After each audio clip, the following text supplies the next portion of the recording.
ഐവ silks, Kasaragod, Kanhangad, Mangalore. Discovery ചാനലിലെ ഏറ്റവും കൂടുതൽ കാഴ്ചക്കാരുള്ള ഒരു ഷോ ആണ് മാൻ വേഴ്സസ് വൈൽഡ്.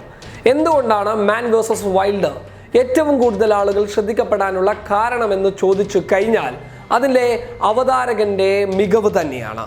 ബിയർ ഗ്രില്ലിന്റെ സാഹസികമായിട്ടുള്ള പ്രകടനങ്ങൾ ജനങ്ങൾ സ്വീകരിച്ചതോടുകൂടി തന്നെ ലോകത്തിൽ ഏറ്റവും കൂടുതലധികം കാഴ്ചക്കാരുള്ള ഒരു ഷോ ആയി അത് മാറുകയും ചെയ്തു. അദ്ദേഹം ജനുവരി 16-ന് അദ്ദേഹത്തിൻ്റെ ട്വിറ്ററിലൂടെ ഒരു പോസ്റ്റ് നിക്ഷേപിക്കുകയുണ്ടായി. ആ പോസ്റ്റ് നരേന്ദ്രമോദിയുമായിട്ട് അദ്ദേഹം ഒരു ഷോ നടത്താൻ പോകുന്നു എന്നുള്ളതാണ് ആ പോസ്റ്റ് വ്യക്തമാക്കിയിരുന്നത്.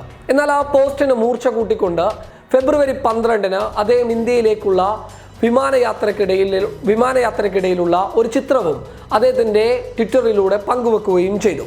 അങ്ങനെ ഫെബ്രുവരി 14-നാണ് രാജ്യത്ത് പുൽവാമ ഭീകരാക്രമണം നടക്കുന്നത്.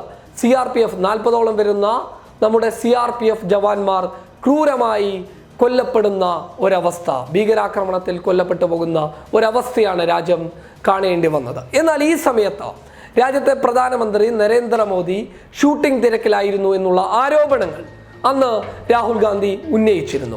എന്നാൽ അല്ല, നരേന്ദ്രമോദി ഷൂട്ടിങ്ങിലല്ലായിരുന്നു എന്നാണ് BJP നേതൃത്വം വിശദീകരണം നൽകിയത്.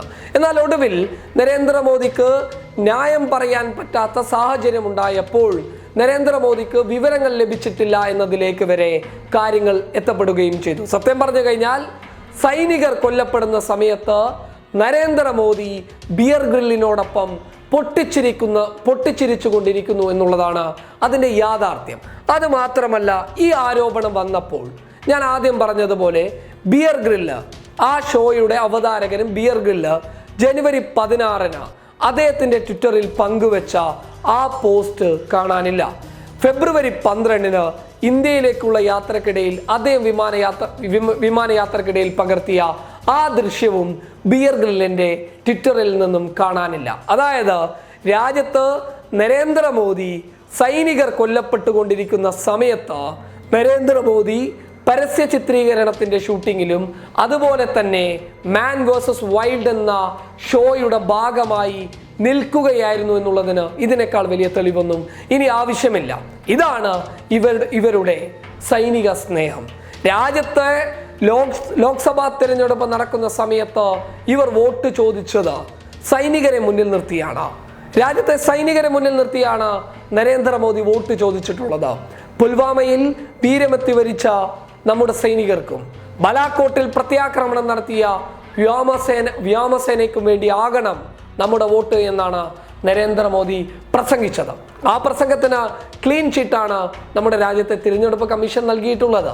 എന്നാൽ ഇങ്ങനെ സൈനികർക്കാണ് എല്ലാം എന്ന് പറയുന്ന നരേന്ദ്രമോദിയുടെ ഏറ്റവും പച്ചയായിട്ടുള്ള അദ്ദേഹത്തിൻ്റെ തനി നിറമാണ് ഈ വിവരങ്ങളിൽ നിന്ന് നമുക്ക് മനസ്സിലാകുന്നുള്ളത്.